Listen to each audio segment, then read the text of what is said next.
everyone, and welcome to the Coach Atiba Bradley Show, presented by Downstream Casino and Resort. I'm Kevin Welch. Across the table is Bobby Landis, and betwixt us here is Coach Atiba Bradley. We're coming to you live from Social BTB Restaurant at 10th and Main in downtown Joplin. This segment brought to you by Missouri Eagle, proud distributor of quality Anheuser-Busch beers, serving customers in Missouri for over 75 years. And, Coach, we're just going to rip off the Band-Aid. Yeah.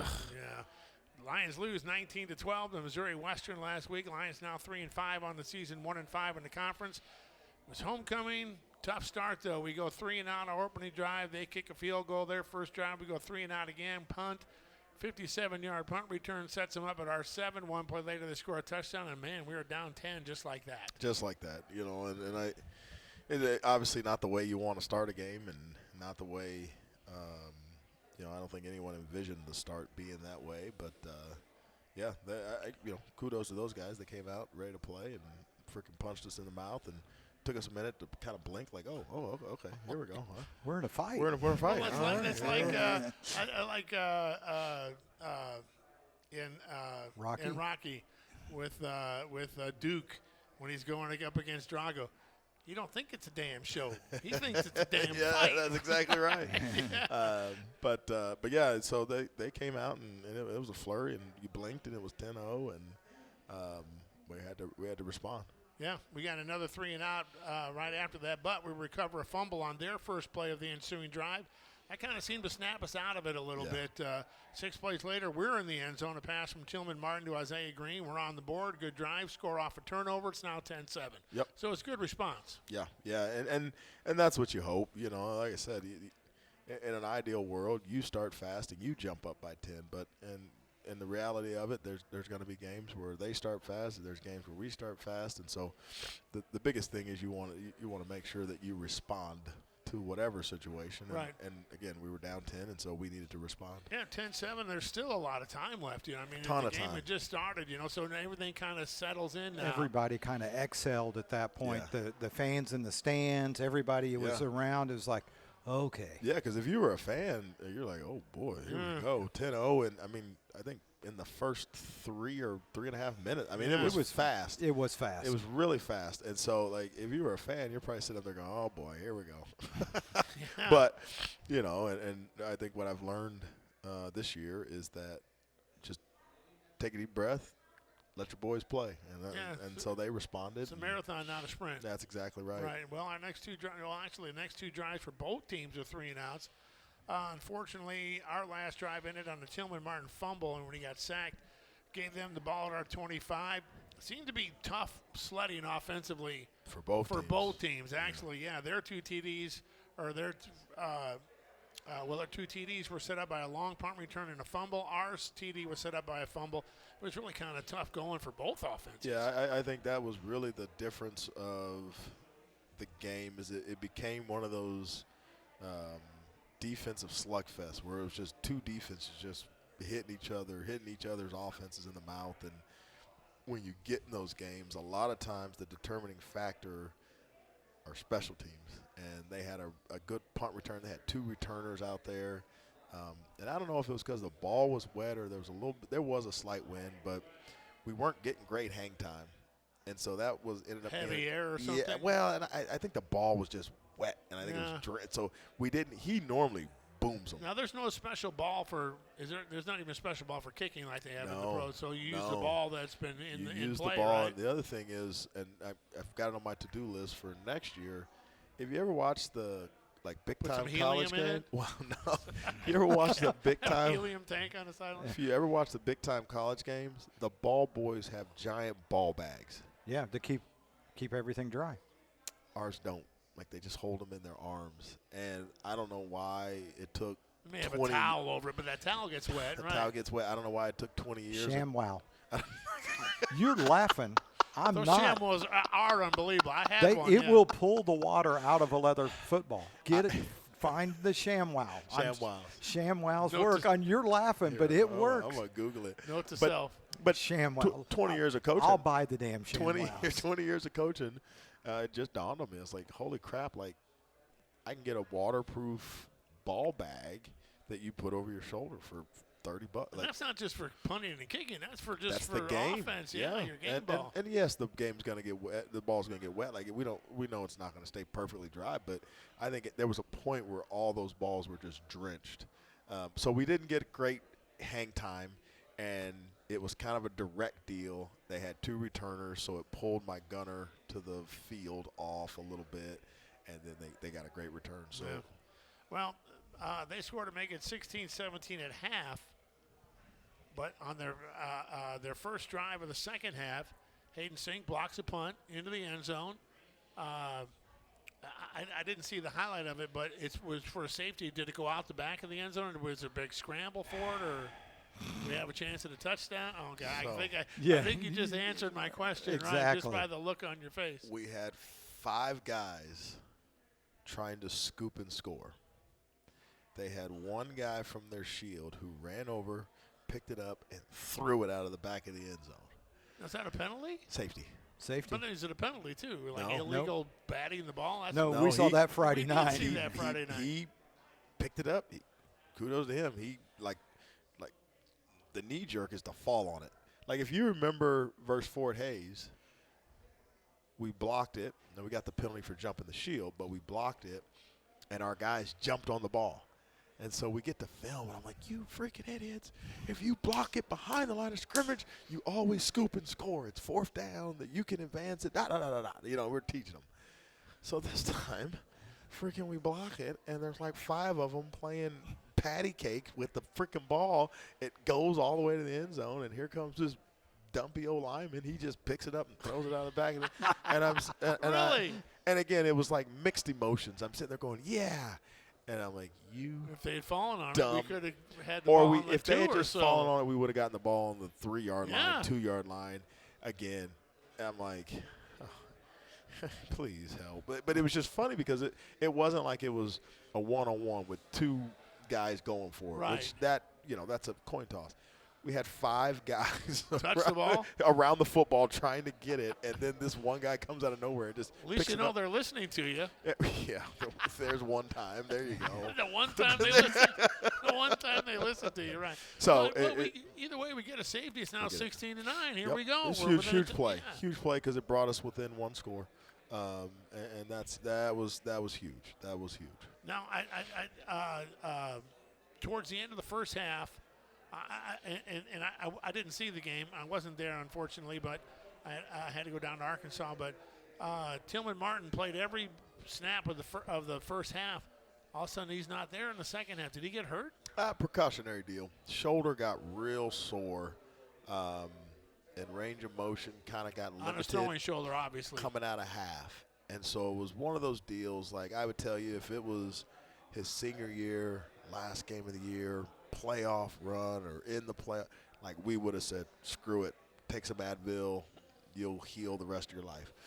But it was you got the rest of your life to heal up, right? Seriously, I mean, we got a number of seniors that are just going through it right now, and it's like, you know what, because I tell them all, like, regardless of how many days you take off or whatever, like your knees are gonna click. You're gonna have tightness in your back. Neck is gonna correct. Yeah, right? Your shoulders. You're not gonna be able to throw a ball to your son. Like just you sleep with your arm above your head. It's gonna go to sleep. Correct. So that, no matter how. So anyway, it was. Is he okay for this week? He's fine. He practiced. We didn't practice Monday. We took that off. But he practiced Tuesday and Wednesday, and he felt better. So we were good to go. So Chris, that was a carryover from the week before. There was some question. He had to come out of the game at the end of the first half, and so that was a carryover from the previous week. It wasn't a new thing. No, and it's he's got a little bit of a AC joint sprain, but it just, like I said, like anything else, when you go through a game and you're getting hit and you're physical. It flares up on him, and it changes kind of its range of motion. So that was the thing coming out. I mean, coming into the game. You walking into the locker room at halftime, you're thinking he's. I mean, there's no problem, right? Yeah, I'm thinking he's fine, and the trainers are like, well, we'll talk to him, and there's also a part of it where it was kind of a cold, rainy day, and then you sit for 10 minutes because of halftime, and it was actually a longer halftime because it was homecoming. So I just think it stiffened up on them, and like I said, we didn't want to send him out there with a shoulder that needed surgery. You know what I mean? Like, we would have felt real. I mean, I don't know if you guys saw that news release. Carson Wentz played three quarters of the game with a torn labrum. You know why he's out for the year, don't you? Yeah. Because I picked him up on my fantasy team. I had 2 quarterbacks on a bye, so I had to pick up Carson Wentz. We didn't. Icy hot doesn't fix that. We didn't want. And you know what? He already had the shoulder braced. Right. So we didn't want that type of situation where we made it worse because we just forced through it. So we were a little conservative with it, and Chris came in and did a good job. He didn't do a bad job at all. No, there's a couple throws that I promise you he'll want back, but Tillman's the same way. I mean, so anyway, but yeah, we get a field goal in the third. It's outscoring 3-0 in the third. It's now 16-12. Late in the third quarter, another turnover. Glades fumbles at our 35. That led to a field goal by them. It's now 19-12, still within, but that's 10 points for them. Off of turnovers. Yeah. And if you add 17, if you throw in the long punt return. So really 10 points off of turnovers. Yeah. No, I I'll tip my hat to right now. Coach Padello has the defense playing really fast, physical football. They're flying around. They're making a lot of plays. They're creating a lot of opportunities for us. And so, offensively, we're in a little bit of a funk, and it's really stemming from our inability to run the football right now. I think in a world, could we come out and throw the ball 60 times? No. I mean, we might score more points, but from a sustainability standpoint, you just can't do it. Yeah. So we had 3 turnovers. They had 2. Was it because of the weather, or was it because they were I don't getting want. hit of a strip sack? Or yeah, I don't know. They played in the same weather we did. You know what I mean? Right, but I'm saying that both teams had turnovers. There were 5 total. You know. Yeah, I think it's just you had 2 defenses that were really opportunistic and they were really getting after the ball. Like, and we didn't get the turnover, but like an example of like looking for it, we did a corner blitz. Corner, just free release. Nobody saw him. He's sprinting at the quarterback. Instead of what I would have done, because I had no ball skills or not a lot of dexterity, I would have just smoked the quarterback. Yeah. He tries to, because the quarterback's here, he's running at his face. He tried to strip sack him from his face. Well, he missed, and the kid, scrambles and throws the first down. But it was just. But if you smoke him, the ball might come loose too. Yeah. That's my mentality. Right. I'm that mentality too. And it's funny, they don't teach this anymore, but I'm from the old school where they told you to put your face on the ball. All tackles. Oh yeah. And a ball carrier's coming through, they would tell you, put your face on the ball. And even if the ball was on that shoulder and you're coming from this side, they'd tell you, put your face on the ball. Now everybody wants to punch it out. Now everybody's punching it, and now they've actually kind of reversed it. They say, well, if the ball's on that side, don't worry about the ball, secure the tackle, and then your second buddy comes in and punches it. But yeah, so anyway, but I think both defenses were looking to get after the football because you had 2 offenses that had some issues with turnovers. A lot of people can't appreciate that too. A lot of people say, oh, these offenses, both offenses suck, but it was the defenses were playing that good. Huh? I'm going to give it credit to 2 high-level defenses. Yeah. I really am. I mean, again, were there things that we could have done to help ourselves? Absolutely. But I'm just telling you, I told you guys a week ago, like, Mo West was beating Central Missouri for 3 quarters. They were beating Fort Hays for 3 quarters. They were the only game that it just ran away from them was Emporia State. That was there. And they got in a hole early. Well, they had a punt blocked. That was a touchdown. They had a pick 6. It was like a fumble. It was 21-0 coming out of the first quarter. It was all special teams or something. It was so it was over. So that it was kind of their Central Missouri game. That happened to us in Central where the wheels just like all of a sudden just right. But you need to see them put it together against us. It was. There's no doubt. I said in my press conference. I always forget his name, but the guy on the far left. The kid from Ryan. KOM. Yeah, he always asked me about matchups and this and that, and I said, you know what? I bet you 3 weeks ago, if I took an office pool and said, Who put your money on Southern beating Kearney at 5-2 or Southern beating Mo West at 1-6? Where would everybody put their money? You know, everybody would have said, "Oh, you're going to beat Mo West. They're 1-6. They're down. There's no way in hell you're going to beat Kearney. They're 5-2. They're got the #1 defense." And gosh dang it, if we didn't play our best football in a long time on offense versus the #1 defense, they're probably saying that's a hell of a time for Southern to put it together. Correct. So I just tell you, like, the records and the stats and the things that are on paper, they don't mean a whole hell of a lot. Like, it just anybody can beat anybody. Anybody can beat anybody. You have a conglomerate of just good football teams. Yeah. Kevin, real quick before we get off this, and I forget, best game of the year for the defense? Oof. Yeah, probably one of them. I mean, start to finish. Yeah. I thought so too. I Yeah, thought they 19 really points. we were pretty dialed in versus Northwest too, defensively. Yeah. Northwest was a little bit of a masterpiece. That they Coach Patasso had those guys really ready for some of their trick plays, and short of one play, I mean we buried them as well. Right. The first play of our next drive, now it's 19-12, interception by Mo West. We get the ball back on a pick by Zach Bergman. All right, at our 6, here we go. 23-yard pass to Padello. Pass interference call gives us the ball to 44. We're moving down 7. It goes incomplete, sack, incomplete. We have to punt. 3:26 to play, never get the ball back. Yeah, and you know I've been asked a couple times, like, would you have gone for it on? I think it was 4th and 7, 4th and 8. Well, it was incomplete and then a sack. It might have been like. It was, and then incomplete sack, incomplete might have been like 4th down to 17 or so. Yeah, like it was. Nah, I thought it was 4th and 8 or 9. Anyway, it doesn't matter. I may have read the No. play-by-play wrong. I think it was a sack. Gosh dang, I feel like we got a completion to get it. We got the sack on 2nd down, and then 3rd down we threw the completion to get it. I thought to 4th and long, but.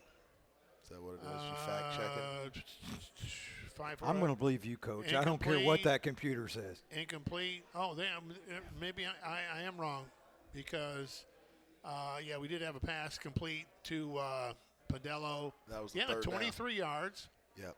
And then pass interference.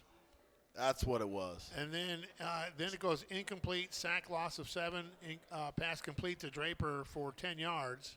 Brings up 4th and 7. You're right. So, I had, I had a couple people ask, well, why did you go for it?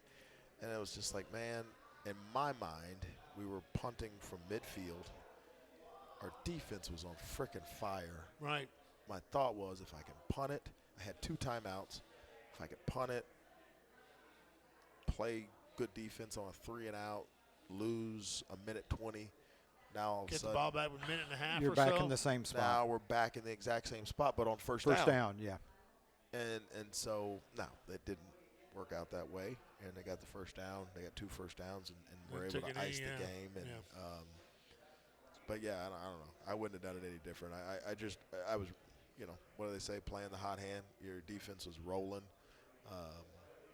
versus that same scenario of trying to stop the clock from midfield. You're going to give up yards. You're going to, and even if you stop them 3 and out from midfield, then they punt. And you're pinned back. Now we got a minute and a half from the -20 versus from the -40 or who knows. Yeah, and we had blocked the punt, so it was like, well, maybe we can go after it. So anyway. Yeah, and we knew about their defensive ends anyways, and their front 4 for Mo Western, but we just couldn't get the rushing game going. I mean, it was hard. You count in the 32 yards rushing without counting the sacks, -12 counting the sacks as rushing yards, which I don't believe should be rushing yards. But I don't know how, as smart as all these statisticians are and all the analysts and how they have not figured out a way to have an actual rushing and a sack or QB scramble, like. Well, they do. That's 32. You had 32 net, whatever. Yeah. I mean, and then not counting in the sacks, but no, we've had, and like I said, we got to find a way to do it because we got to be able to run the football. Was it their scheme? Was it our blocking? Was it not hitting the A hole? little bit of everything. We had to shuffle around a little bit. Torres Robinson, our right tackle, did tear his ACL, so he'll be out for the season. But we lost him in the second quarter, middle of second quarter.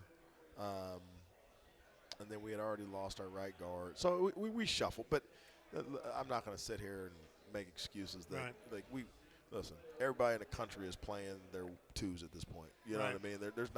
There's not one two deep that is the same right now as it was in game one. I mean, it just that's no matter who you are. I don't care if you're Alabama, Arkansas, Missouri Southern, Emporia, Missouri State. Everybody's playing a modified roster because injuries and life. Brandon Hall's a load for them, isn't he? They're running back, 25 carries, 134 yards. Yeah, he's been there 5 years, huh? He can go 5 long years. He can go. Every year you face Mo West, he's been there, huh? Yeah, he's actually one of those kids that I'm like, I should have made more calls. I'm like, hey, have you seen that kid at Mo West? Like, call him, get him out of the portal, get him, just call him. I'll be his agent. I don't even want to cut. Just get him out of the league. Because that's what's happened. I'll be honest with you. That's what's happened to a lot of the good backs in the league. They've gotten picked up. There's a kid at Oregon. There's a kid at Tennessee Martin. There's a kid, I don't know if he still is, but he was a leading rusher for West Virginia. Those from Northwest Missouri. There's all came out of the MIAA? All came out of the MIAA. So I'm going to steal a question from somebody. I'm not going to give them credit because they don't deserve it.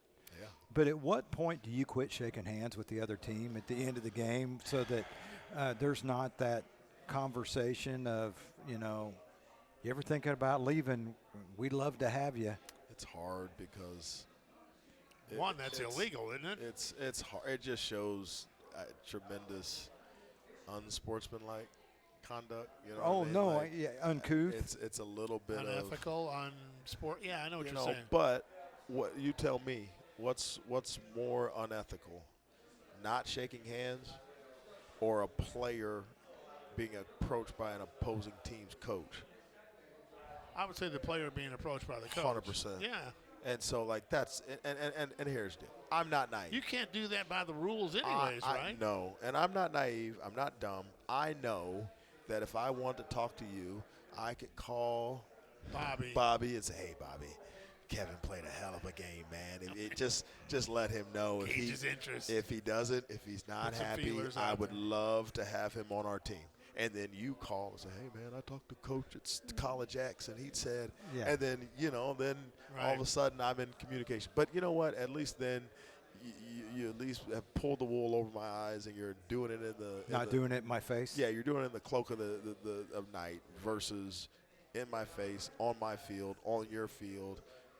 We ran into that last year with our quarterback. And it's not a coincidence that he ended up with the coordinator of the last game he played when he threw for 480 yards. Like, come on, man. You know what I mean? Like, man. All right. Yeah, that's kind of crappy. All right, let's we've got some special guests coming up. We have Missouri Southern's athletic director Rob Mallory will be with us in the next segment. Also, a little bit later on, we have Isaiah Padello and Zach Bergmann, who will be our guest. We're not going to see you for a couple segments, Coach. We're going to see you. I'm going to get a burger. You're going to go have dinner with his family. I saw Marcus was here. I had just a complete tangent. I know we got to go to break. I made this great Hawaiian bowl. It had pineapple, mixed veggies, jasmine rice, and chicken. And the chicken was raw. And so I didn't get to eat it before I left home, and so I had to put it back in the oven, and so. Oh man! So that's going to be lunch tomorrow, and I'm going to eat it. There you go. Yeah, there you go. You're going to take it with you when you go to work. You're dang right. Cause if it's not eaten by your daughters before you get home. Well, they're going to pick. Well, my son was already picking the pineapples. The chicken. He was because the chicken went back in the oven, so he's picking the. He won't touch the mixed vegetables, of course, but they love the jasmine rice, and they will pick the pineapple. I mean. Whatever, it's good, but they it's not. They love fruit, which is good, but the veggies they will find a way. That's right. This segment brought to you by Missouri Eagle, proud distributor of quality Anheuser-Busch beers, serving customers in Missouri for the past 75 years. Back to talk it over with Athletic Director, Missouri Southern Athletic Director Rob Mallory after this quick timeout. This is the Coach Atiba Bradley Show, presented by Downstream Casino Resort. We're coming to you live from Social BTB Restaurant. You're listening to it on 101.7 FM, Somo Sports Radio.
And we are coming to you live from Social BTB Restaurant at 10th and Main in downtown Joplin. This segment of the Coach Atiba Bradley Show is presented by Mason Woodard Mortuary in Joplin.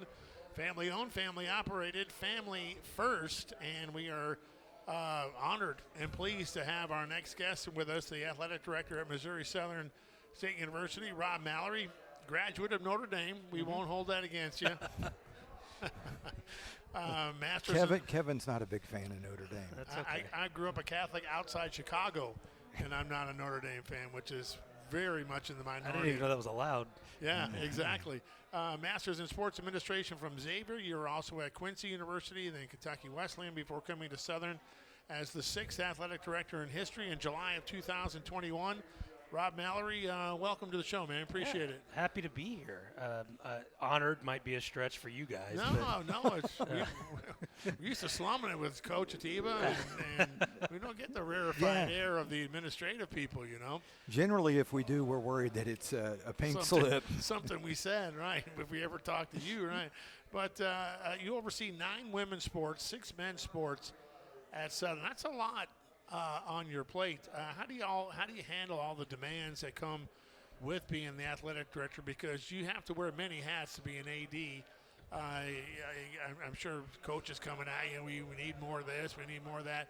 But there's 15 sports that you oversee. That's a lot on your plate, and you have to wear many hats. Yeah, I think you need to hire good staff. Yeah. And rely on them to do well. We kind of divide up sports supervision between 2 or 3 staff members, so that and that's more about our coaches making sure they have access to administrative support. Because if it was all just me, I get you get pulled in a bunch of different directions. You'd so be stretched in so many ways. It would be a disservice to them. So that's part of what we do. And then it's a challenge, but it's also what makes this job great, and why I enjoy it so much is I'll get asked by a student maybe, like, what's a typical day in your world look like? And the answer is there's not a typical day. And that's true, right? That's what I love. It's one day you might be knee deep in something to do with legislation or governance, and the next day it's donor visits, or the next day it's a marketing plan, and it's a very multifaceted role, and I think that keeps you engaged mentally.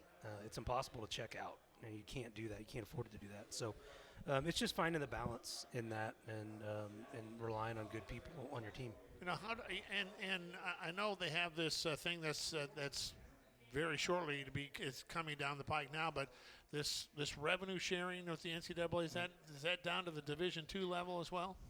Not at the moment. So that's all part of the House settlement, which was a class action lawsuit, kind of post NIL era, filed by former student athletes who weren't able to earn money off NIL. And part of that was this forward-looking revenue share. Right now is just a Division I thing. There's conversation, and we're getting feedback from the Division II membership about whether or not we want to look at like kind of in-house NIL as an option. But the reality is we don't have that kind of revenue to share.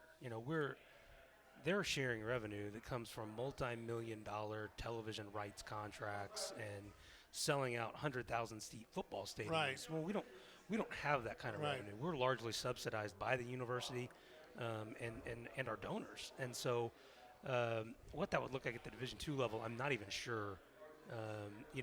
I could see an iteration of, call it revenue sharing, call it in-house NIL, where maybe you can fundraise for NIL payments to your student athletes directly instead of having to do that through a third party. How prevalent is NIL in D2 and at Southern? Yeah, I'm not getting too much into the weeds.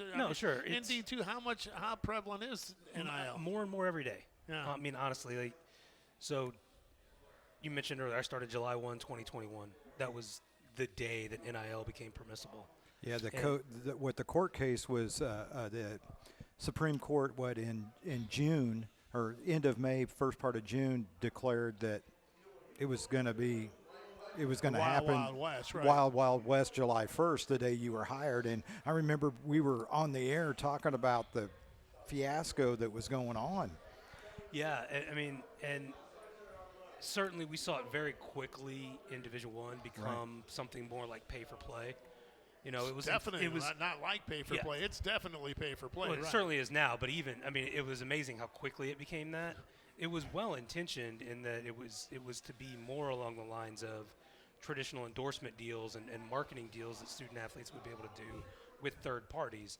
Like Joe Chevrolet wants your quarterback to come out here and sign autographs, or the do a best commercial college football for player in the country is on the Dr. Pepper Fansville commercial, right? Like that sort of thing. And very quickly, these schools figured out we can create a loophole by starting these collectives. They're third parties. Yeah. They handle these payments, and it's no different than kind of like back in the 70s and 80s when it was the no-show jobs, right? Like a donor would would pay a kid for a job that they never had to show up to. Or, hey, I actually had a coach tell me this when I was being recruited back in the day.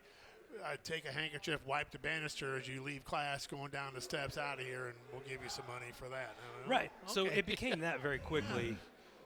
Division II certainly was not that. And early on, for Division II student athletes, if you were entrepreneurial and you were a go-getter, you could make a little bit of money through NIL. Richard Jordan Jr., right? Very early on when I got here, he was a guy. He wasn't afraid to go out and go to a local business and say, what can I do and how can we leverage my Instagram account to get a little bit of money in my pocket? And you could do that at the Division II level. What we're seeing more and more of now, and I really think the switch kind of flipped on this, I'd say last spring, is we're now seeing student athletes from Missouri Southern that go into the transfer portal get NIL offers from Division II schools. Even though, technically, letter of the law, it's still impermissible in Division II to use NIL as a recruiting inducement. But we're seeing it. So for us, to me, right now, our focus is on how can we use NIL to retain the top talent within the department. And that's the question there. It's not only getting talent, but it's also retaining the talent that you have. Yeah, absolutely. I think as we look now at what's happening at the Division I level, whether it's a direct or indirect, there's always a trickle-down impact.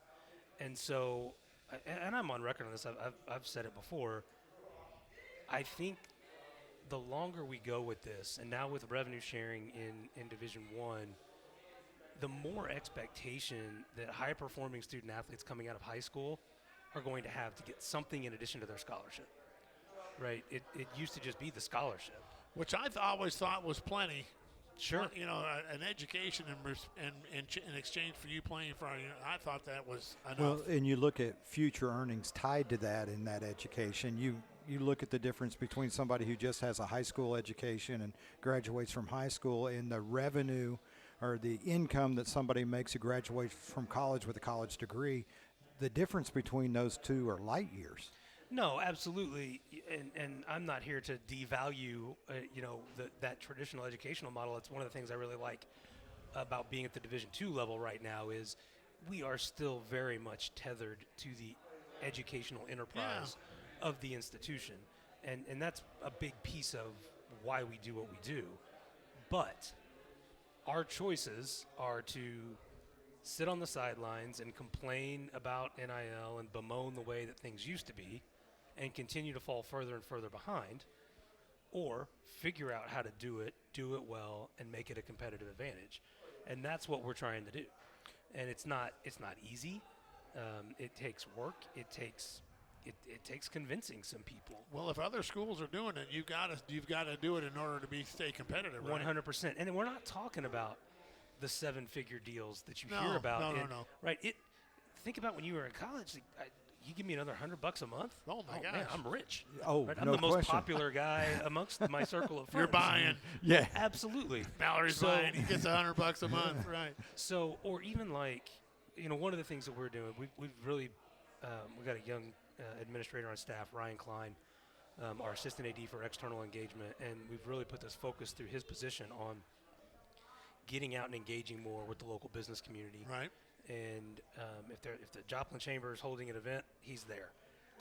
And we're trying to be very intentional about that. And in those conversations, traditionally that's been, hey, do you want to be a sponsor? Do you want to put your logo somewhere? Do you want to buy an ad? But now it's also, are you interested in supporting NIL opportunities? Sponsoring a player. And some of that can be something like, hey, we'll give you one free meal a week at our restaurant, or we'll give you, whatever for promoting our business on social media. On social media. Yeah, okay. It doesn't have to be these. It doesn't have to be cash, right? But It could be a cell phone for the month. Sure, if we can do things like that the local business community can help support, then our student athletes, those student athletes, certainly they feel special, receiving that. It helps us retain the talent. At the same time, we are trying to work on that. I'll back up. So that's market-driven NIL, right? Right. someone in the business community, some business sees value in a student athlete and investing in an NIL opportunity to help promote their business. It's a more traditional marketing operation. This summer we launched the MOSO NIL exchange in order to connect businesses with student athletes.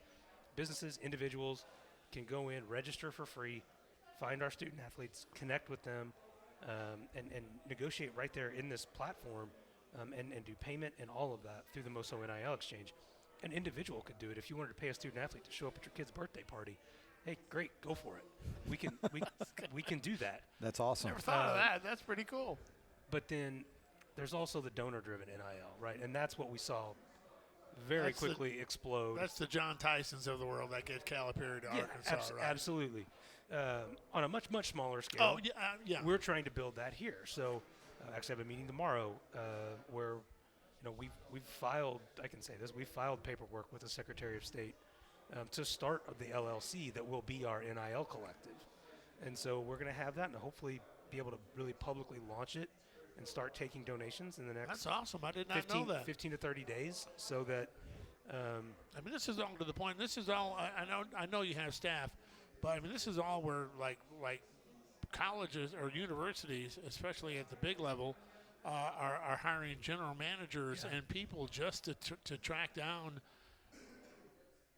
the NIL, all the other stuff, so the AD can do all the other stuff they have to do, and the coach doesn't have to worry about, all that kind of crap either. So yeah, it's a very different world than the one I entered 18 years ago when I started my career in college athletics. It's a world I don't know that I ever thought I'd be operating in. They weren't teaching this stuff in my sport administration classes at Xavier, but it's the reality of where we're at, and we've got to figure out how to do it and do it well. And I think that the Joplin community, I think our alumni base, I think can get behind supporting something like that. I think an important message in that with NIL is this isn't about kids getting rich.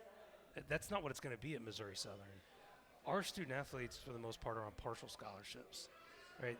They have a bill at the end of the semester that has to be paid. Right. We have a lot of student athletes that have to work a part-time job to help pay for their education. So it's how do we, if we can get them an NIL deal and they don't have to have a part-time job, now they have more time to focus on being a better their athlete. Academics and their sports. Because academics. You've taken, instead of having 3 areas of focus, school, sports, and work, we've eliminated one of those. I don't have to have a job now. I've got more time for school and sports. So this isn't about anybody getting rich. This is about trying to find ways to help our student athletes and to put our programs in a position to be as successful as possible. I'll tell you, Rob, this is all very enlightening to me because I don't know how the inner workings of the and all that stuff, but I do know that some people take advantage. I mean, some people can find loopholes. Schools can find loopholes. Schools can bend the rules. Schools can break the rules. But I always wondered what Southern was doing in that regard, because that's the thing. You can't just ignore and hope that. But I'm glad to see that you are ahead of the curve and in setting up these things in order to stay competitive and stay in the game. I applaud you for that. Yeah, and we've got some individuals in the community that are helping kind of build this out, with us, and it does kind of still have to be a separate entity. It's a third party. State law in Missouri is pretty permissive, and that's allowed us to be kind of a little bit more hands-on in getting this thing off the ground. State law in Missouri, you can do an NIL when you're in high school still, right? Yes. As long as you've committed to a school. Right. Yeah, if you've signed with an institution in the state of Missouri. But it does allow the institution to be involved in from our standpoint, in building the structure, getting this thing set up, and then connecting our student athletes with the collective to figure out how we can make something work. So, we want to try to take advantage of that. It's where college sports is in 2025, and we can't bury our head in the sand and pretend it's not. So in addition to all you got to do, part of your job is fundraising anyways, right? Yeah. You got to do a lot of fundraising. Yeah, so this is just another thing, right? I mean, another branch on the tree. It is, and we've, yes, we still have needs. We need to be able to help Our programs provide the best experience possible for our student athletes, and in order to do that, we've got to be able to fundraise to provide that financial support. But now we also have to figure out a way to do this. And the challenge is, how do you effectively raise money for name, image, and likeness without cannibalizing what you're already doing from a more traditional fundraising standpoint? And that's the balance we're working on. And what is your target market for both of those things? As you deal with student athletes who are coming to Missouri Southern, and we talk about NIL and all that's going on, how important are facilities now as part of that conversation? Is it taking a step back compared to NIL? Are they on the same playing field? Are we even comparing apples to apples? I think I would say maybe yes, it's taken a step back. I think I would view it more as a potential equalizer. So if you don't have the best facilities, the newest facilities, the biggest, nicest facilities, NIL can be an equalizer to help overcome that. Certainly if you've got all of those things, you're still going to be in an advantage. I think it does still matter. I think it matters less than maybe it used to. I think we'll certainly see that at the Division I level, Power 4 especially, where those investments in facilities, I've got in revenue sharing, right? I've got to invest $20.5 million in my athletes now. I can't invest that in or buyouts and coaches. Yeah, that's a whole other ball of wax. It's the dream job, right? But so I view it more as, look, make no mistake, right? Like, we've got some very nice facilities. We've also got some sports where facilities are a challenge. So I look at it as NIL can help us overcome those deficiencies. We want to try to improve those facilities. Don't get me wrong. We're not just going to back burner that and say it's not a priority. But in the short term, I think it's a way to help us overcome some of those shortcomings. Bridge the gap. Yes. And you guys are doing stuff at the LNP right now that improvements, maintenance type of things that are going on at the LNP, because, I mean, let's face it, buildings get wear and tear on them. Is the LNP 30 years old? 25. Okay. Wow, 25. I didn't know it was that old. Yeah. Yeah. So, it opened in 99, so now 26 years old. I guess it was 25 when we started talking about this last year. So, phase one, $3.2 million, really to address the core infrastructure of that building, because everything was 25 years old, right? The track, the bleachers, the court. So, we started right after commencement. We were very fortunate. Applaud and appreciate the university, our board of governors, stepping up to financially support this project. The Missouri Southern Foundation got behind this project to be able to address those real infrastructure needs. So we started right after commencement, ripped the bleachers out, poured the new track, and now we're putting the new bleachers in. And it's a process. I mean, these things don't happen. It's a very complex build to build 3,000 seats, retractable for a multi-purpose facility.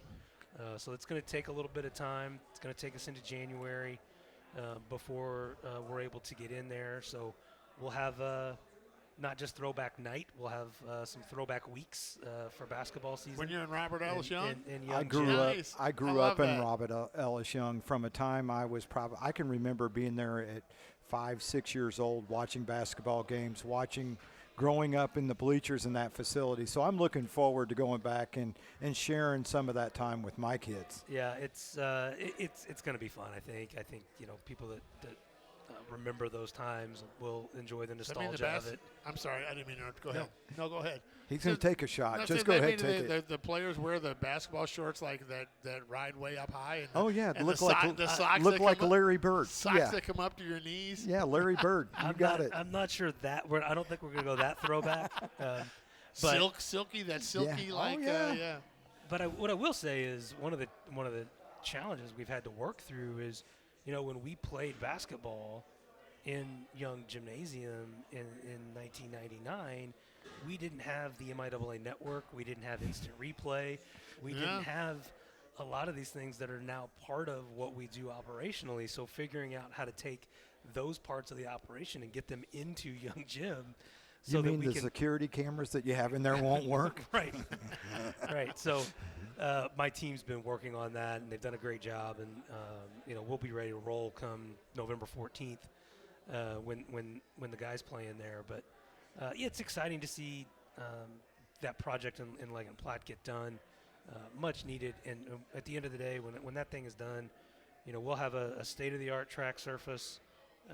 We'll have new bleachers. We're going to have about 400-ish kind of premium seats that have a cushion and a cup holder, some on each side, and it'll be a much easier transition from, let's say, the facility being set up for track practice to moving to a basketball game setup, because the bleachers will be much easier to move in and out, and there'll be a bleacher system that's designed for a multi-purpose facility. As soon as basketball season's over, we'll come in, we'll rip up the basketball court, put a new court down. Oh, really? Great. Paint job. That'll be done in time for commencement in May.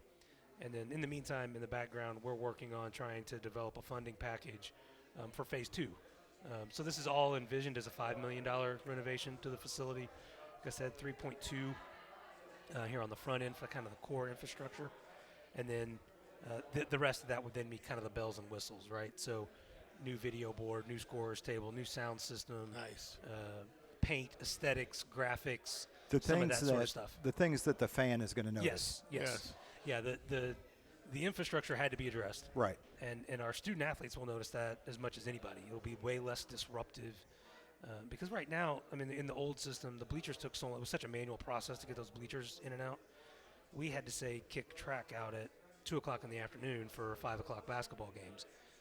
It'll be a much tighter window now moving forward, and it'll be way less disruptive for our student athletes. So we don't want to take up too much of your time. We're speaking with Rob Mallory, the athletic director at Missouri Southern. What we'd really like to do is set up a time that we could have you for an hour, just Yeah, to that'd be have great. this full conversation, Well- because I think there's a lot of things that we're going to miss tonight that are important for the community to know. Maybe, and my doesn't necessarily have to be the final question, but I got a kind of a twofold question for you. What do you feel are the biggest challenges facing the athletic program at Missouri Southern, and what do you envision for the future?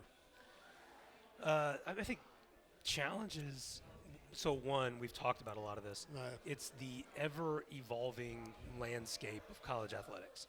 You just kind of feel like you're walking on quicksand every day. Like you just don't really know what direction some of this is going. Exactly. So just trying to stay,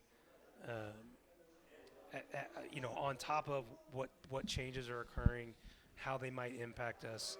That feels like a daily analysis at this point. It almost is, yeah. It's some announcement from the NCAA or some announcement from the conference or some announcement on a broader landscape, and you're looking at that going, okay, how does that impact us? And then trying to filter through that and communicate that to your coaches and your staff. So that's one thing. And then I think, the pressure on higher ed in general, right? The landscape of higher education, especially for a regional public institution. You also see this at small private institutions. There's a lot of uncertainty about higher ed in general. And, we're talking about things like enrollment cliffs where there's fewer students graduating high school. And then on top of that, fewer students that graduate high school choosing to go to college, especially males. Right, so how do you overcome those challenges? Because that's part of the lifeblood of your institution, right? We're state supported, but we're not state funded. The money we get from the state doesn't fund the entire operation, so we're reliant on that tuition revenue. So how do you overcome those challenges in that landscape? Because that trickles down to us. Yeah. And then online versus in person. Sure. Even the fallout from COVID. Even if you're at Missouri Southern and you're enrolled online, well, what's the impact of having more online students versus on-campus students, because they're not living in the residence halls, they're not coming to events? What's that do for campus vibrancy and campus engagement? Exactly. So the overall landscape of higher ed has created even more financial pressure on athletic departments. So then it's, how do we keep up with the Joneses, right? That's always been a thing in college athletics. How do you keep up with the Joneses? And we've got to try to find ways to be creative. Whether it's because we don't have as much state support as other schools, or we don't have the enrollment that other schools have, nobody's putting your enrollment on the scoreboard. Nobody's putting state appropriations on the scoreboard. You go out and play that team on the field. all they're seeing is the score, right? So we've got to find a way to overcome whatever those shortcomings, deficiencies that we might have from an institutional standpoint that aren't necessarily anyone's fault. They're just our reality, and come up with creative ways to generate new revenue, increase fundraising, get better at NIL, so that we can continue to put ourselves in a position to be competitive in the MIAA. And just to be clear, that's just not us. That be like Northwest or any other school in the MIAA that's in Missouri. They don't get state funded like that either, right? Well, everybody's, I mean, I don't know all the ins and outs of state appropriations, but I mean, everybody gets money from the state, but they don't get 100% of the needed revenue from the state to fund everything. Absolutely not. And it's not equal depending on institution either, is it? Like Northwest might get more because they're in a more rural area than I mean Truman State is, or whoever. Riley it is. might have a better sense of this, but it was probably, let's just say it was 2 decades ago that there was some funding model in place, and this is what the schools are going to get based on something, and not everybody got the same. And then, okay, next year we're going to do a 2% increase, and then next year we're going to do a 5% increase. Well, I started with smaller, so my increase is smaller, and that gap continues to grow. So, I mean, there's a lot that goes into it. Right. But I think it's just that overall financial pressure that institutions are feeling. And when it comes to athletics, we do at least have opportunities that maybe aren't available to academic areas and things like that to engage with our community, engage with donors. And that's where we've got to get better. I mean, I recognize that, and that's why we brought Ryan Klein back in the role that he's in, is to put more focus on the community engagement, try to be more authentic in building relationships. It's not just a short-term thing, right? You've got to be in the long game, too. It can't all be transactional. So we're trying to make sure these are real partnerships, whether that's with the business community, whether it's with individual donors, that are mutually beneficial, that people see the value in. Our student athletes are a great investment. We've got 400 student athletes on our campus every year, and they are a great investment. Is I that would say that to anybody. Roughly 10% of the enrollment? Yeah. But Wow, they're worth the investment, right? Yeah. We've got so many young men, young women that have come through our department that have gone on to do great things, and they're worth people's time and treasure, to be honest with you. And so that's just what I would say, challenge-wise, long-term. How do we continue to put ourselves in a position where we can be competitive in the toughest conference in Division II? Yeah, well, I mean, what's your vision? What would you like to see happen? Well, we've got I know you're working towards. But you got to have 5 years from now. I'd like to see this. Well, it's continue to provide the best student athlete experience possible. Right. Graduate as many student athletes as we can. We've got to modernize facilities. So we've got to find a way to do that.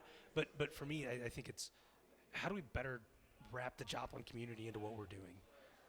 And it's taken me a while to get a sense of. And truth be told, that's always been a knock. No, absolutely. Against Missouri. There's a big gap to bridge. There's always been a knock there. Yeah. So I think that's got to be a priority because that can impact all those other areas. And that can cure a lot of ills, too. Amen. Sure. Yeah, Amen. that can cure a lot of ills. Yes, I completely agree. So whether that's being able to provide funding to enhance, coaching salaries, to enhance operational budgets, to modernize facilities. Even things outside the athletic department that can engage, and not just the athletic, but the school as a whole engaging can help the school. It helps close that gap between. And I'll be brutally honest and say this: when Joplin Junior College and Missouri Southern left the downtown community and went out to where campus is now, it was referred to as the island.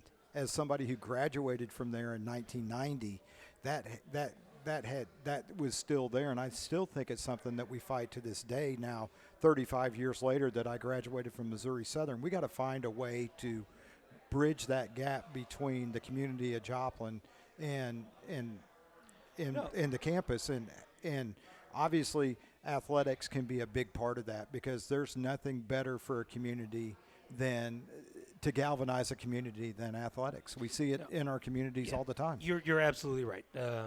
I've been in the community and I've heard, I haven't been out there, and and people see it as out there. There's not necessarily a natural reason, unless you're going to 249, why you would necessarily drive by campus. So you're right in that athletics can be a great tool in doing that and bridging that gap between campus and community. that town and gown relationship, as they refer to it. And that's something that, that we need to do. We want to be a premier Division II athletic department. And that means being a premier department in the MIAA. And, 2 years ago and 3 years ago, we were top 3 in the MIAA Commissioner's Cup. We were top 30 in the NACTA Learfield Cup, which measures, postseason performance across all sports. We took a little bit of a step back last year. Nobody's satisfied with that. We have the ability to do that, and our community can help us do that. We just have to be more intentional about going out there and engaging with our community and making that a significant priority. Like I said, a lot on your plate. You got a lot. Never a dull moment. It's a platter. It's not a plate. It's a buffet. There you go. But I tell you, Rob, what I really liked what you said was your main job is giving the athletes that are at Missouri Southern the best experience, athletic-wise, academic-wise. That, as you said, your number one priority, and that's music to my ears. I really like to hear that. Well, and I think if we can do that, a lot of the other stuff takes care of itself. Yeah. Some of the things that has happened, I want to make sure that I give credit where credit is due. You look at moving the homecoming parade downtown, even though this year it got weathered out. That's an important step. Building the bridge from campus to the mall, a big step. There are definitely strides being made to close that gap, and I want to make sure that people hear me say that we are doing things to work that way, and I think that's extremely important. But it's got to be a two-way street. No, absolutely, and we've got to be a piece of that puzzle. All right. Well, Rob, we appreciate you being on here. We don't, like I said, don't want to take up too much of your time, but like Bobby said, we could probably talk an hour about the stuff. But real quickly, talk about your staff real quickly and the staff, because you have to have a staff, and you have to have a good staff in order to do what you do. No, we have a great staff. Really like Klein, where right? we're at from that standpoint. We're pretty lean from a staff standpoint when you look at the MIAA, especially schools that sponsor football. So we've really got to have the right people in the right roles. Corey Reed, our Deputy Athletic Director, Senior Woman Administrator, Carissa Cessna, Assistant AD for Compliance and Academic Services. She's really helped us navigate this kind of probationary period that we've been on coming out of an infractions case. Which ends November 1st, correct? 3rd. Okay. Because it's a Monday. Is that the whole? Yes. Yeah, okay, yeah. Jeff. That whole deal. Yeah. I mentioned Ryan Klein. New this year, Eric Mueller, who came in as our Director of Athletic or Assistant AD for Communications, came to us from Mizzou. John Moore, who was a longtime middle school coach, administrator, is kind of running our game day operations right now. Maria Dermont, our academic support specialist, making sure our student athletes get connected to the resources that they need on campus to be successful academically. Lisa Severe's our administrative assistant, who has just a little bit of everything on her plate. Trinity Morgan is helping Eric out in the communications area. So it's a great group of people. What I really appreciate right now with this group is no one's looking around going, that's not my job. Everyone's looking around going, how do we fix it? How do we get it done? How can I help? What do I need to do? Right. And it's a very much a kind of roll up your sleeves crew that's willing to do whatever is necessary to do the things that we need to get done. And speaking of engaging with the community, if anybody wants to come talk to you, your office is right there in the rack, right? I'm in the Ron Richard Athletic Center. I'm more than willing to talk to anybody that wants to talk Missouri Southern athletics and maybe how they can help, how we can help. My contact information is on the website, mssulions.com. Yeah, absolutely. All right. That's Call Rob. me. I'll give you a cell number. I wasn't going to give it out over the air, but yeah, sure. No, Talk to Bobby. That's not a good idea, right? Rob, appreciate you coming on and talking. My pleasure. Like I said, we have and I know there are several challenges that face not just you, but any athletic director going through these shark-infested waters, I guess you could call it, with all the different things that are coming down the pike with the NCAA and with all this stuff. But I have all the confidence in the world that you'll continue to do a great job for Missouri Southern. I appreciate that. I appreciate you guys hosting the show. Appreciate your guys' support of the athletic department and our student athletes. We're going to figure out a time to get an hour with you. Maybe if it's before the Atiba Bradley show, one day we go on it from 6 to 7 and just talk athletics. But I think it's important that we continue this conversation because the message needs to be heard. Well, I think our entire administrative staff is planning to come out for the final show. So there we go. Maybe we can wrap that in somehow. Yeah, we'll get Ryan we Klein get- on we here. a few We'll of get them on here. everybody on here. It'd be a good way to end the wrap up the season type thing. That'd be awesome. Rob, appreciate it, man. Yep. Thank you Thanks, very Kevin. much. Thanks, That's Bob. Rob Mallory, the athletic director of Missouri Southern. This segment of the Coach Atiba Bradley Show has been presented by Mason Woodard Mortuary in Joplin, family owned, family operated, family first. We've got Zach Bergman and Isaiah Padello sitting in the wings, ready to come in the green room. Definitely the green room with Missouri Southern. That's right. Coming up in our next segment, we'll talk with both of those athletes. Appreciate Rob Mallory for him coming on and talking with us. This is the Coach Atiba Bradley Show. It's presented by Downstream Casino and Resort. We're coming to you live from Social BTB Restaurant. You're listening to it on 101.7 FM, Somo Sports Radio.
And we are back on the Coach Atiba Bradley Show. As you probably noticed, this is going to be a long version of the Coach Atiba Bradley Show. We went a little long with Rob Mallory, the athletic director. We appreciate him coming on and talking to us, but it took a little longer than we had anticipated, but that's all right. We got all the time in the world.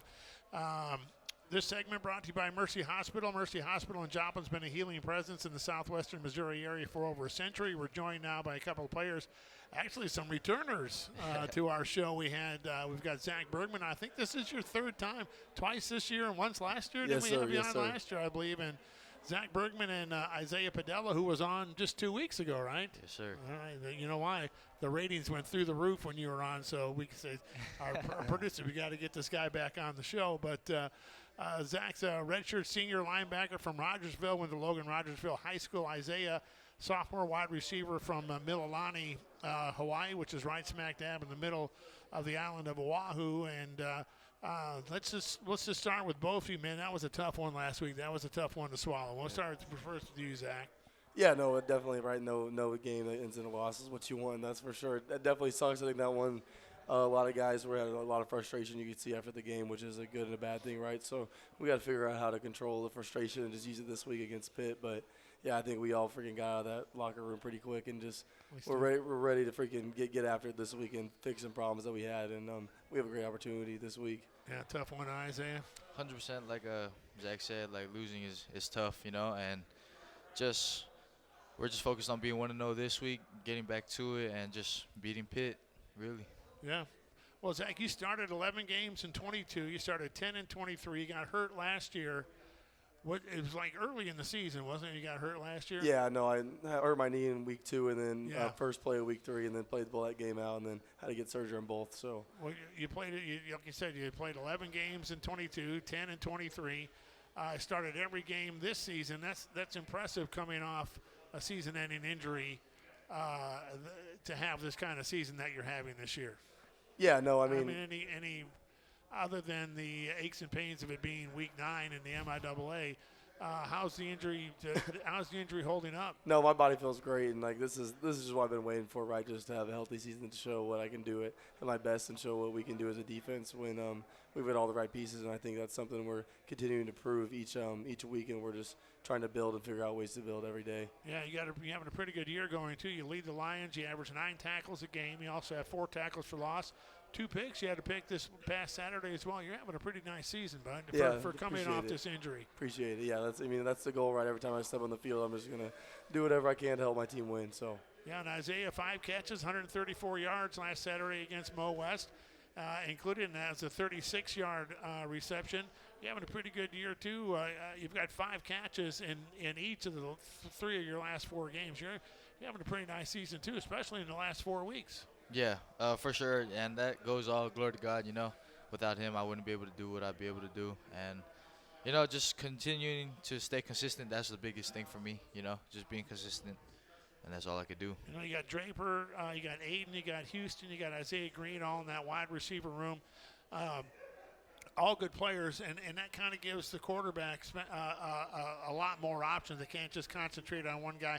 How's your relationship with all your other wide receivers? Man, it's super close. We're all like, we're pretty sure like just brothers, really, and we always pick each other up, celebrate. Your brothers. You had to say a little Hawaiian, a little pigeon to you there. Go.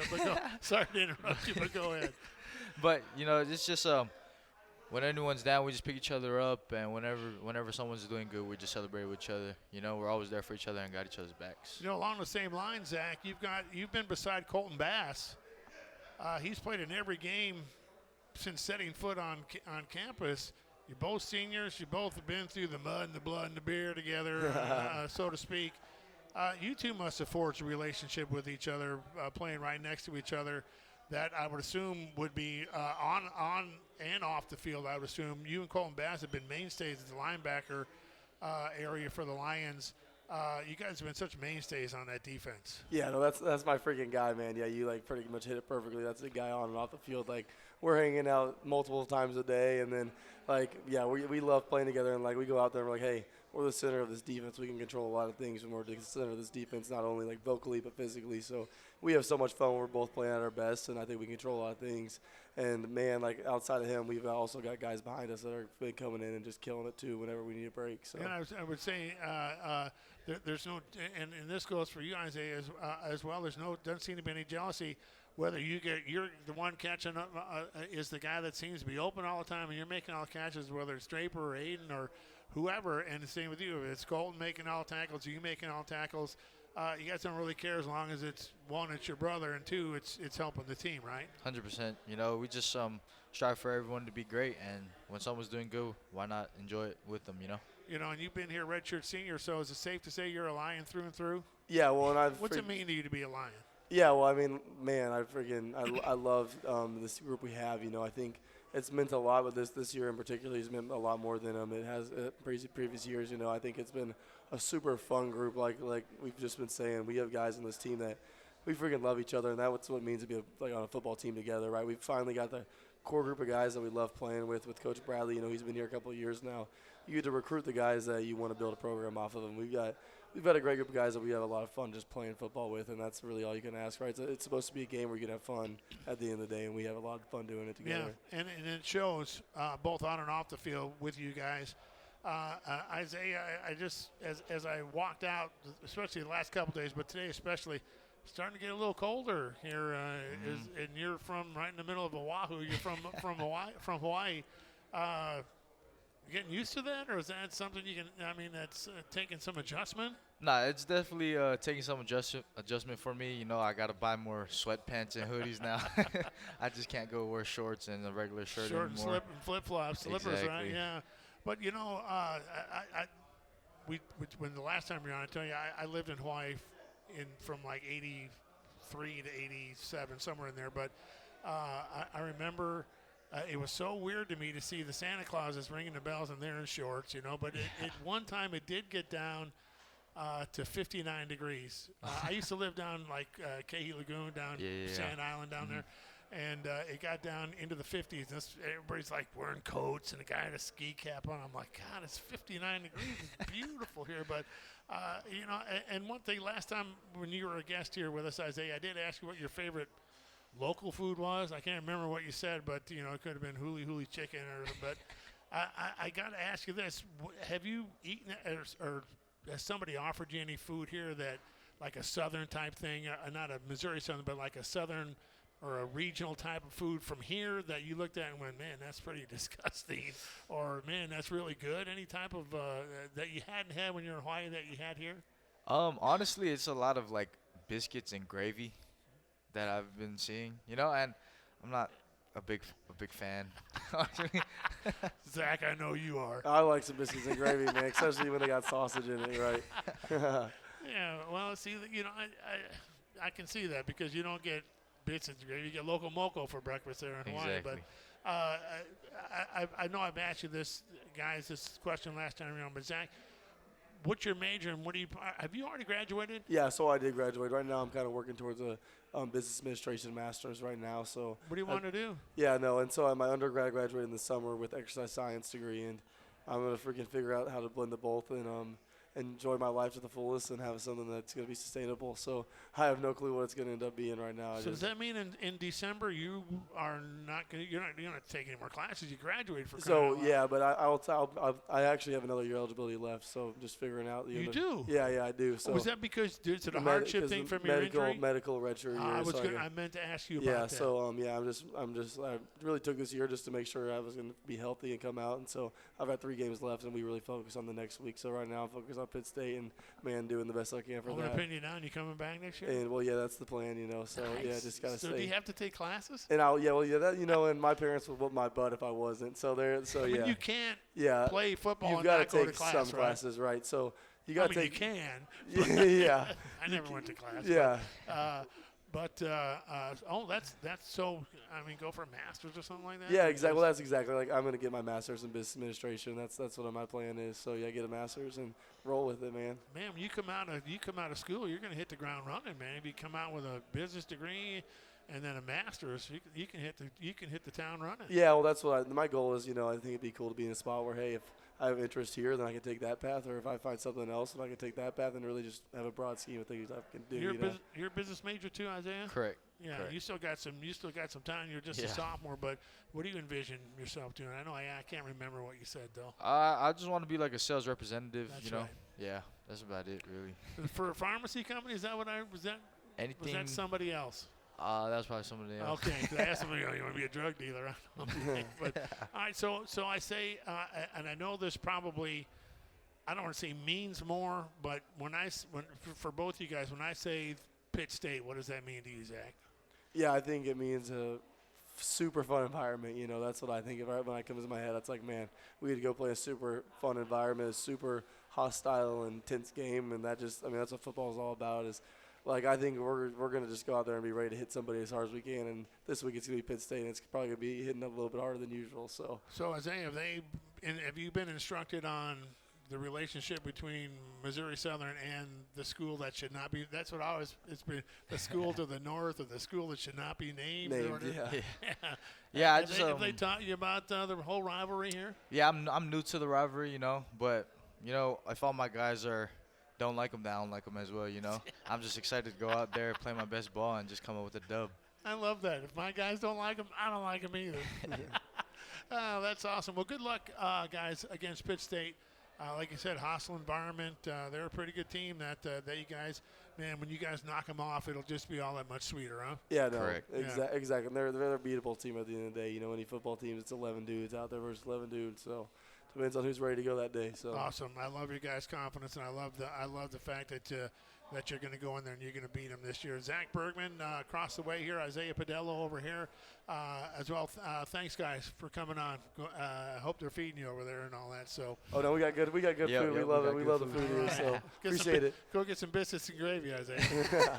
Appreciate it, guys. Thanks for having us. Thank you. That's Zach Bergman and Isaiah Padello, our guests here on the Coach Atiba Bradley Show. This segment has been brought to you by Mercy Hospital in Joplin, been a healing presence in southwestern Missouri area for over a century. Back to wrap it up, segment 4 coming up with Coach Atiba Bradley right after this. This is the Coach Atiba Bradley Show, presented by Downstream Casino Resort on 101.7 FM, Somo Sports Radio. Back after this.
Back here at Social BTB Restaurants, Bobby Landis, Kevin Welch, along with Coach Atiba Bradley. First, before we get into this week's game, cheer about Rashawn Watson, Yeah. the former Missouri Southern defensive coordinator, defensive coordinator, I think 2014 to 2018. Yeah, he was on Daryl's staff. Darryl Coach Day's- Darryl Day, yes. Darryl Day's staff, and now he's at Eastern Kentucky. He's a secondary coach there. After a game this past Saturday, a disgruntled player and his dad met up with him in the parking lot and beat him up. I've never been beat up, but I've had that situation where I thought we were going to fight one time. Really? Didn't play a kid on senior day, and I went to – what's crazy is he wasn't in rotation. We go through a tie ball game through 3 quarters. He asked me if he can play. I'm like, hey, no, you didn't go in during practice. You're not going to go in now. Well, we secure the game, and so I go to put him in. One, I couldn't find him. Then I find him on the bench by himself with the game going on. Sulking. 2, I yell his name out anyway and get his attention. He can't find his helmet. So I said, hey, buddy, what do you want me to do? Screw it. So Was it him or his dad? Him. In the so he doesn't play on senior day. No, but in the parking lot. So then his dad comes down and you got a lot of nerve. And I said, man, this isn't the time for it. I'm with my family. He's like, okay, I flew up all the way from Miami, blah, blah, blah, blah, blah. And I'm like, I look at his son and I said, you want to tell him or should I tell him? And he's like, well, calm down, Dad, calm down. I was like, tell him. And he's like, he's just a kid. I was like, no, he's 22 years old. Let him tell you later. And I walked off. And Jack was like, that looks serious. I was like, it was serious. Let's go. Just keep walking.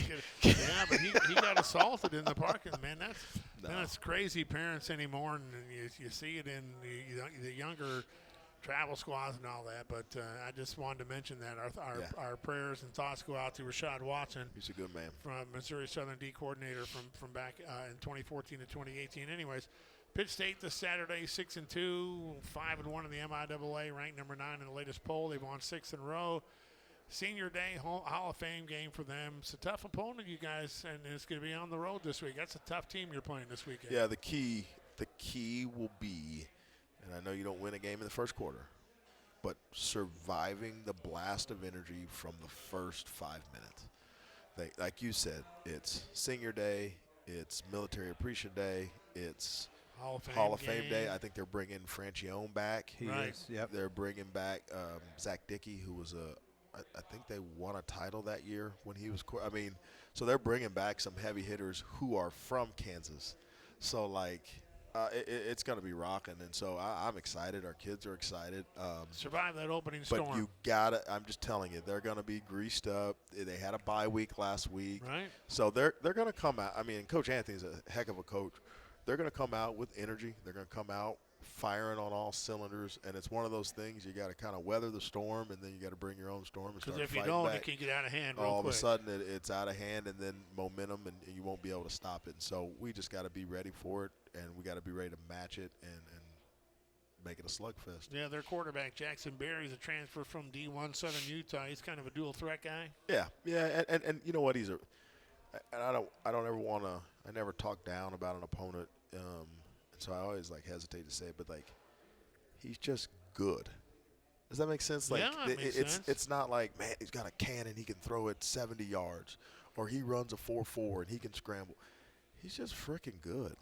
Just a football player, and it's annoying. It's just he's a no, and no, I've said it. I've said it in press conference, and I hope that's a compliment to him, I hope they don't clip it out. But I'm just saying, when you watch him, you're like, and then by the time you've watched 4 games, you're like, dang, this kid's a good player. And not that you're shocked. I mean, they're 6-2, 6 wins.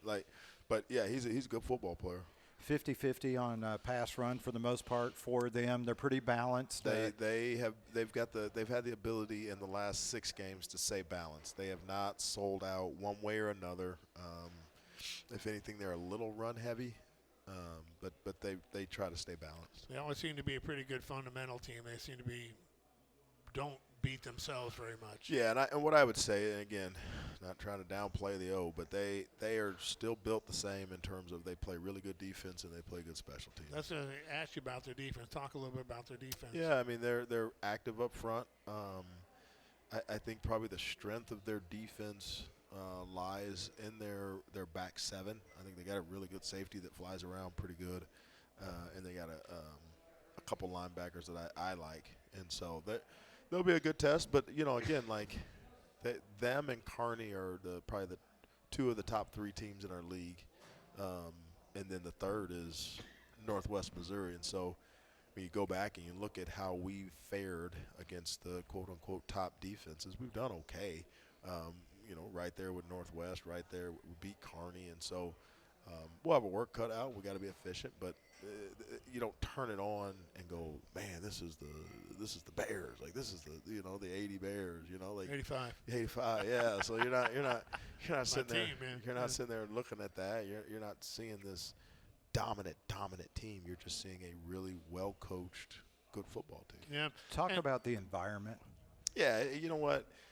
I think it's fun. You played there. I've played there. It's since actually gone downhill a little bit. Their tailgating has exploded. I mean, Scott Narrow. I'm serious. Their tailgate has exploded, and I know Jacob Leonard a little bit, and part of when he took the job. He told me they were having a real issue getting people to come in the stands. Into the stadium, yeah. Into the stadium from For the kickoff, tailgate. or yeah. at all, or by kickoff? By kickoff. So people were they're tailgating, and they were setting up kind of like you see at some NFL places where they were putting the TVs up and they were barbecuing and just making it a whole day of it. And that field there too, as opposed to our stadium. And I'm not knocking our stadium. Yeah. But the stadium there, it's more you're like right on top. You're right on the right on top of the action. The fans are right on top of yeah. everything. And that big ass gorilla over there. Yeah. So like I said, but I guarantee you, Hall of Fame again. I mean, Franchione's a legend. I mean, there's no telling what old school, old head Kansas guys that'll come out of the woodwork for him. Dickey was an all-conference, all-American kid, just because he's younger than me, I guess. But, they're going to have a good crowd. They're going to be raucous. It's senior day, so you're going to have a bunch of family there. And so, it'll be good. I think Coach Roderick's going to be there as well. Shocker.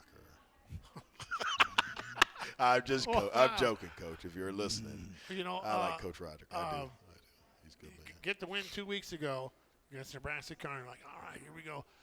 A team on paper anyways that we thought we could beat last week and then get that lot. Do you worry? How's the mindset of the team? Do you worry about like a letdown, or do you worry about? No, I mean I don't worry about a letdown.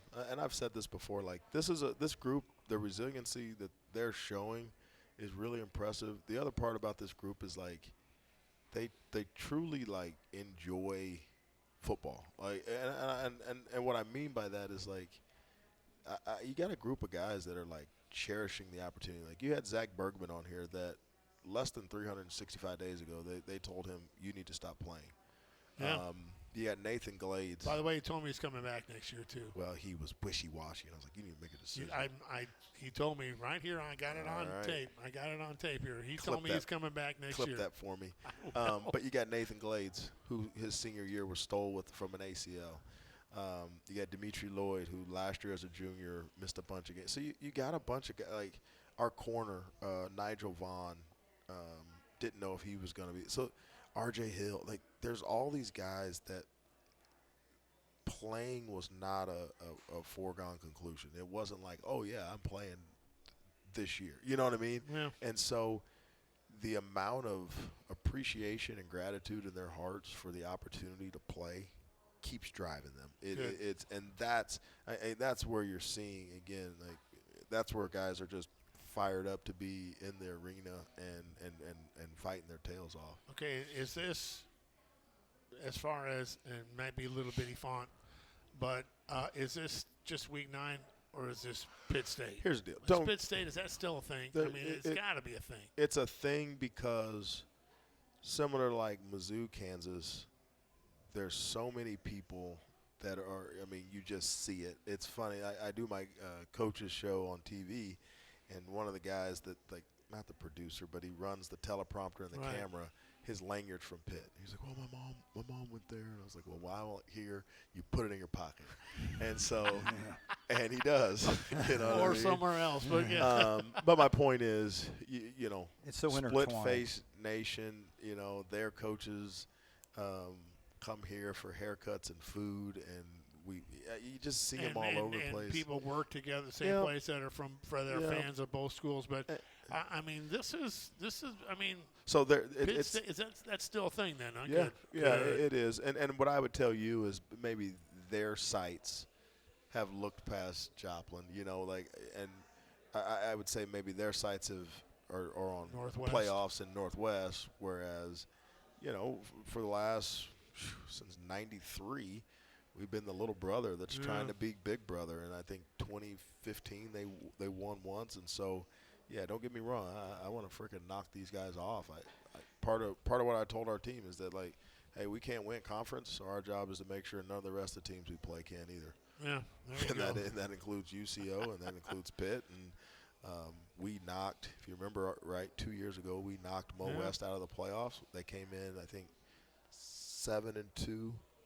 Yeah, 7-2, and we beat them, and that put them out of the playoffs. And so I told our guys, like, what motivation do you need? You want to do something that hasn't been done in freaking 10 years, and only been done one time in 30 years? Like, what motivation? What extra motivation do you need? Right.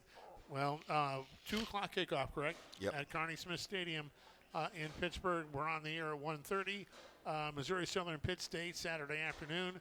I think the weather's supposed to be better, maybe cooler, but it's not. Man, when's the last time we saw the sun? Thursday. The sun was the last time we saw the sun? It'll be a week tomorrow. Not that I keep track of this stuff. But I need some vitamin D. The term "fake it till you make it" was me at practice today. Get your hands out of your pocket, guys. It's not cold. Well, I asked Isaiah, who's from Hawaii, and I said, he says, I'm having to buy extra sweats and stuff to get through this. If anyone knows where I can find some of those old school Newman baseball gloves that had the knit and they were super, you know what I'm talking about? I do. If anyone knows where I can find some, Bobby can find it for you. I will take a pair for Christmas.